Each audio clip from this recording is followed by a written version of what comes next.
আসসালামু আলাইকুম ওয়া রাহমাতুল্লাহ। প্রিয় চাকরি প্রত্যাশী বন্ধুরা, আজকে আলোচনা করব যে বিমান বাংলাদেশ এয়ারলাইন্সে যে নিয়োগ বিজ্ঞপ্তিটা প্রকাশ হয়েছে সেই নিয়োগ বিজ্ঞপ্তিতে আপনারা কিভাবে অনলাইনে আবেদন ফর্ম পূরণ করবেন। এই যে আবেদন ফর্মটা দেখতে পাচ্ছেন, এই ফর্মটা আপনারা কিভাবে পূরণ করবেন, অনলাইনে কিভাবে লিংক পাবেন, তো সে বিষয়ে বিস্তারিত এই ভিডিওতে আলোচনা করব। তো সম্পূর্ণ বিষয়টা দেখার আগে এসআরটিএসবিডি চ্যানেলটি সাবস্ক্রাইব করতে একদমই ভুলবেন না, কারণ এসআরটিএসবিডি চ্যানেলটি সাবস্ক্রাইব করলে এমন ধরনের আরো নতুন নতুন নিয়োগ বিজ্ঞপ্তি, আবেদনের বিষয় এবং বিভিন্ন নোটিশ সম্পর্কে আপনারা জানতে পারবেন। তো চলুন আজকে যে আলোচনার বিষয় যে বিমান বাংলাদেশ এয়ারলাইন্সে আপনারা কিভাবে অনলাইনে আবেদন ফর্ম পূরণ করবেন সে বিষয়টা বিস্তারিত দেখে আসি। তো আজকের এখানে দেখেন যে এই যে ফর্মটা, এই ফর্মটা আপনাদের যখন আপনারা পূরণ করবেন তখন অবশ্যই আপনাদের একটি নতুন ট্যাব ওপেন করতে হবে। নতুন ট্যাব ওপেন করে আপনাদের গুগল সার্চ বারে এখানে লিখতে হবে যে bbal.teletalk.com.bd। তো এটা লিখে সার্চ করার পরে আপনাদের সামনে এমন একটা পেজ আসবে, এই যে বিমান বাংলাদেশ এয়ারলাইন্স।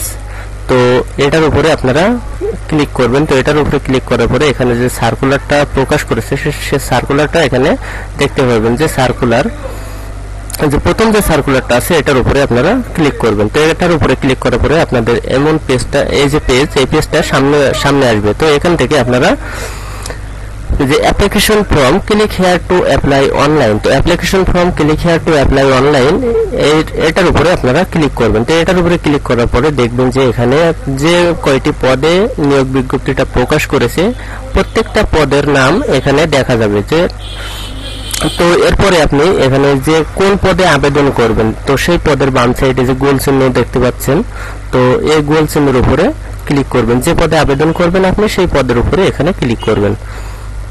তো এটা সিলেক্ট করার পরে এই যে নেক্সট অপশন পাচ্ছেন, তো নেক্সটে ক্লিক করবেন। নেক্সটে ক্লিক করার পরে আপনাদের সামনে এরকম পেজ চলে আসবে। তো এখান থেকে আপনারা এই যে নো অপশনটা পাচ্ছেন, তো নোতে ক্লিক করবেন। ক্লিক করার পরে এখানে যে নেক্সট অপশন পাচ্ছেন আবারও নেক্সটে ক্লিক করবেন। তো নেক্সটে ক্লিক করার পরে আপনাদের মূল যে আবেদন ফর্ম, যে ফর্মটা আপনাদের পূরণ করতে হবে সেই ফর্মটা আপনাদের সামনে চলে আসবে।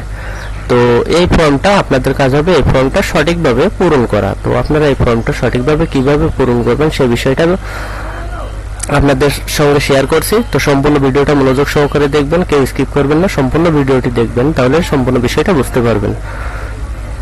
এবং এই ভিডিওতে একটি লাইক করবেন, চ্যানেলটি সাবস্ক্রাইব করবেন। তো এখানে প্রথমে দেখতে পাচ্ছেন যে অ্যাপ্লিকেশনস নেম, তো যিনি আবেদন করবেন আবেদনকারীর নাম এখানে লিখবেন। তো আবেদনকারীর নাম এখানে সঠিকভাবে লিখবেন। আমি জাস্ট আপনাদের বোঝানোর জন্য এখানে কিছু ইয়ে দিয়ে আপনাদের বোঝাচ্ছি। তো আপনারা আপনাদের যে certificate, admit card, registration card, voter ID card, জন্ম নিবন্ধন কার্ড, আপনাদের যে একাডেমিক সনদ আছে তো সেই সনদ অনুযায়ী আপনাদের যে সঠিক নাম সেই নামটা আপনারা এখানে লিখবেন। তো এখানে আবেদনকারীর নাম বাংলা, তো আবেদনকারীর নাম বাংলা এখানে লিখবেন। এরপরে দেখতে পাচ্ছেন যে ফাদার্স নেম, তো এই ফাদার্স নেমের ঘরে আপনার পিতার নামটা লিখবেন এবং পিতার নাম বাংলায় লিখবেন। তো এরপরে মাদার্স নেম এখানে মাতার নাম, আপনার মাতার নাম, মার নাম এখানে লিখবেন সঠিকভাবে। এরপরে মায়ের নাম বাংলা লিখবেন। এরপরে জন্ম তারিখ, তো জন্ম তারিখের ক্ষেত্রে একটা বিষয় এখানে দেখেন যে প্রথমে মাস, তারপর দিন, তারপর বছর। তো আপনার জন্ম সালের, জন্ম তারিখের যে মাস আছে সেই মাসটা আপনি এখানে লিখবেন। এরপরে আপনার যে দিনটা লিখবেন। এরপরে বছর, তো বছরটা লেখার পরে এভাবে জন্ম তারিখটা আপনারা লিখবেন। লেখার পরে ন্যাশনালিটি অবশ্যই বাংলাদেশি হতে হবে, এখানে বাংলাদেশ সিলেক্ট থাকবে। তো এরপরে রিলিজিয়ন, তো রিলিজিয়ন অপশনে এখানে ধর্ম, আপনার যে ধর্ম সে ধর্মটা এখান থেকে সিলেক্ট করবেন। তো সে ধর্মটা এখান থেকে সিলেক্ট করার পরে এরপরে জেন্ডার অপশন পাচ্ছেন, তো জেন্ডার, আপনার জেন্ডার কি সে বিষয়টা এখানে সিলেক্ট করবেন। মেল, ফিমেল, আপনি যে জেন্ডার যদি পুরুষ হন তাহলে মেল এবং যদি মহিলা প্রার্থী হন তাহলে ফিমেল সিলেক্ট করবেন। তো এখানে আপনারা আপনার জেন্ডারটা সিলেক্ট করে নেবেন। এরপরে এনআইডি কার্ড, যে ন্যাশনাল আইডি আর বার্থ রেজিস্ট্রেশন নাম্বার, তো এই দুটো বিষয়ের ভিতরে একটু কানেকশন আছে। যে যদি কারোর NID card, national ID card না থাকে তাহলে অবশ্যই ভোটার আইডি, জন্ম নিবন্ধন কার্ড, আর যদি জন্ম নিবন্ধন কার্ড না থাকে তাহলে national ID card, voter ID card অবশ্যই লাগবে। তো দুটোর ভিতরে যে কোনো একটা আপনাদের কিন্তু আবেদন ফর্ম পূরণ করতে গেলে অবশ্যই লাগবে। তো যাদের এনআইডি কার্ড আছে তারা অবশ্যই এনআইডিটা এখানে সিলেক্ট করে দিবেন। দিয়ে আপনার যে এনআইডি যে 10 সংখ্যা যে এনআইডি নাম্বার আছে সেই নাম্বারটা আপনি এখানে লিখে দিবেন। তো এনআইডি নাম্বারটা এখানে লিখে দেওয়ার পরে এখানে বার্থ রেজিস্ট্রেশন নাম্বারটা নো করে দিবেন। আর যদি এনআইডি কার্ড না থাকে তাহলে এনআইডি অপশনটা নো করে দিবেন এবং বার্থ রেজিস্ট্রেশনটা ইয়েস করে দিবেন। ইয়েস করে দেওয়ার পরে আপনার যে জন্ম নিবন্ধনের 17 সংখ্যার যে জন্ম নিবন্ধন নাম্বার আছে সেই নাম্বারটা এখানে লিখে দিবেন। তারপরে দেখেন যে পাসপোর্ট আইডি, তো পাসপোর্ট আইডিটা আপনারা নো করে দিবেন। ম্যাটেরিয়াল স্ট্যাটাস, তো ম্যাটেরিয়াল স্ট্যাটাস এই বিষয়টা এখানে দেখেন যে ম্যাটেরিয়াল স্ট্যাটাস অর্থাৎ আপনি বিবাহিত কি অবিবাহিত সেই বিষয়টা জানতে চাচ্ছে। তো যদি আপনি বিবাহিত হন তাহলে এখানে ম্যারিড দিবেন, আর যদি সিঙ্গেল থাকেন অবিবাহিত তাহলে এখানে সিঙ্গেল সিলেক্ট করবেন। তো যারা বিবাহিত তারা যদি এখানে ম্যারিড সিলেক্ট করেন তো আরেকটা অপশন পাচ্ছেন যে স্পোর্টস নেম, তো স্পোর্টস নেম এখানে আপনারা কি লিখবেন। তো সে বিষয়টা এখানে দেখেন যে যদি কোনো পুরুষ প্রার্থী আবেদন করেন তাহলে তার স্ত্রীর নাম এখানে লিখতে হবে, এবং যদি কোনো মহিলা প্রার্থী আবেদন করেন তাহলে তার স্বামীর নাম এখানে লিখতে হবে। তো যারা সিঙ্গেল আছেন তারা অবশ্যই এখানে সিঙ্গেল সিলেক্ট করবেন। এরপরে যে মোবাইল নাম্বার এবং কনফার্ম মোবাইল নাম্বার, তো মোবাইল নাম্বারটা আপনাদের এখানে কিন্তু অবশ্যই আপনার যে ব্যবহৃত mobile number social mobile number সেই নাম্বারটা এখানে সঠিকভাবে লিখে দিবেন, দুটো ঘরেই একই নাম্বার। এরপরে আপনার একটি ইমেইল আইডি লাগবে, তো ইমেইল আইডিটা আপনি এখানে লিখে দিবেন। এরপরে কোটা, যদি কোনো কোটা থাকে তাহলে এখান থেকে সিলেক্ট করবেন, যদি কোটা না থাকে তাহলে নট অ্যাপ্লিকেবল সিলেক্ট করবেন। তো নট অ্যাপ্লিকেবল সিলেক্ট করার পরে এখানে ডিপার্টমেন্টাল স্ট্যাটাস, তো এখানে departmental status not applicable select করে দিবেন। তো উপরের এই ফর্মগুলো যখন আপনার সঠিকভাবে পূরণ করা হয়ে যাবে তো তারপরে একটা বিষয় এখানে দেখেন যে প্রেজেন্ট অ্যাড্রেস এবং পার্মানেন্ট অ্যাড্রেস আপনার ঠিকানা এখানে লিখতে হবে। তো কেয়ার অফ, আপনার যে পিতার নাম আছে এই যে আপনার পিতার নাম, এই পিতার নামটা আপনি কেয়ার অফের ঘরে এখানে লিখে দিবেন। তো পিতার নামটা লেখার পরে আপনার যে গ্রাম সেই গ্রামের নামটা এখানে লিখে দিবেন। এরপরে আপনি যে ডিস্ট্রিক্ট আপনার জেলা, তো আপনার জেলাটা এখানে লিখবেন এবং উপজেলাটা এখান থেকে সিলেক্ট করে দিবেন।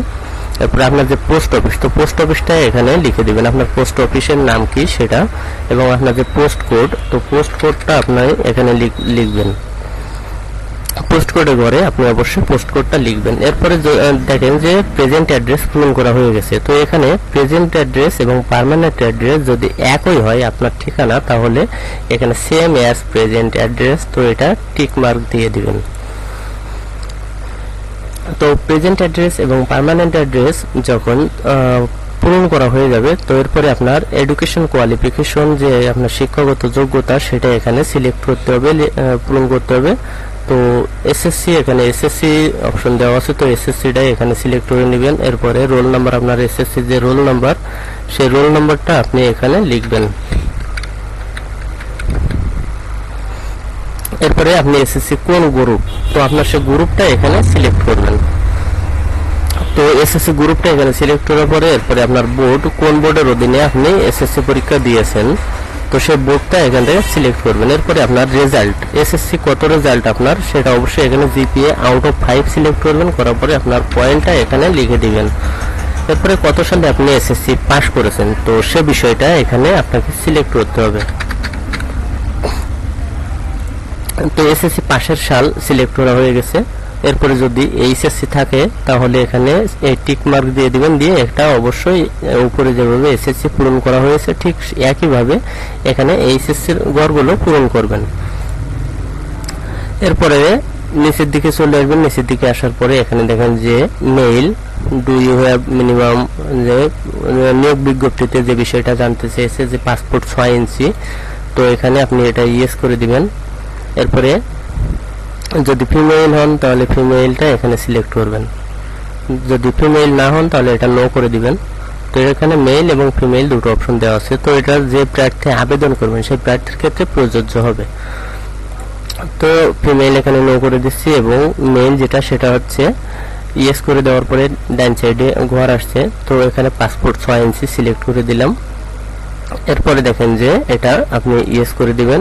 এরপরে যে অপশনটা আছে সেটাও আপনি ইয়েস করে দিবেন। দেওয়ার পরে এখানে এই যে এন্টার দা ভেরিফিকেশন কোড, তো এই যে ভেরিফিকেশন কোডটা দেখতে পাচ্ছেন এই কোডটা আপনাদের এখানে লিখতে হবে। তো এখানে যেভাবে আছে আপনারা ঠিক সেইভাবে এখানে লিখবেন। বড় হাতের অক্ষর থাকলে বড় হাতের অক্ষর এবং ছোট হাতের অক্ষর থাকলে ছোট হাতের অক্ষর, তো এখানে লিখে দেওয়ার পরে এখানে আপনি এই যে এন্টার দ্য ভেরিফিকেশন কোডটা এখানে সঠিকভাবে এখানে লিখতে হবে। সঠিকভাবে লেখার পরে নিচে যে একটা অপশন পাচ্ছেন এটা টিক চিহ্ন দিবেন। এই টিক চিহ্ন দেওয়ার পরে এখানে সাবমিট অপশনে ক্লিক করবেন। তো সাবমিট অপশনে ক্লিক করার পরে আপনাদের সামনে এমন একটা পেজ চলে আসবে। তো এই পেজ থেকে নিচের দিকে চলে আসলে এখানে দেখতে পাচ্ছেন যে আপলোড, এখানে আপলোড ফটো এবং আপলোড সিগনেচার। আপনাদের আবেদন করার জন্য একটি ফটো এবং একটি সিগনেচার আপলোড করতে হবে। ফটোর মাপ হবে, আপনি যে ছবি আপলোড করবেন ছবির মাপ হবে অবশ্যই 300x300 পিক্সেল, সর্বোচ্চ 100 কিলোবাইটের ভিতরে থাকতে হবে। এবং যে সিগনেচারটা আপনি এখানে আপলোড করবেন সিগনেচারের মাপ হবে 300x80 পিক্সেল এবং সিগনেচারের সাইজ অবশ্যই 60 কিলোবাইটের ভিতরে থাকতে হবে। তো এখানে আপনি ছবি এবং সিগনেচার আপলোড করার পরে এখানে আবারও এখানে একটা নেক্সট টিক চিহ্ন অপশন পাচ্ছেন, এই টিক চিহ্নটা দিয়ে দিবেন এবং এখানে যে সাবমিট অপশন পাচ্ছেন এই সাবমিটে ক্লিক করবেন। তো সাবমিটে ক্লিক করার পরে আপনার আবেদনটা সম্পূর্ণভাবে সাবমিট হয়ে যাবে। তো আশা করি সবাই বুঝতে পেরেছেন। যদি বুঝতে সমস্যা হয় তাহলে ভিডিওটি রিপ্লে করে দেখবেন, সম্পূর্ণ ভিডিওটা মনোযোগ সহকারে দেখবেন। তো এরকম ধরনের আরো নতুন নতুন নিয়োগ বিজ্ঞপ্তি আবেদনের বিষয় জানতে চ্যানেলটি সাবস্ক্রাইব করবেন। তো সবাই ভালো থাকবেন, সুস্থ থাকবেন। ধন্যবাদ সকলকে। আসসালামু আলাইকুম।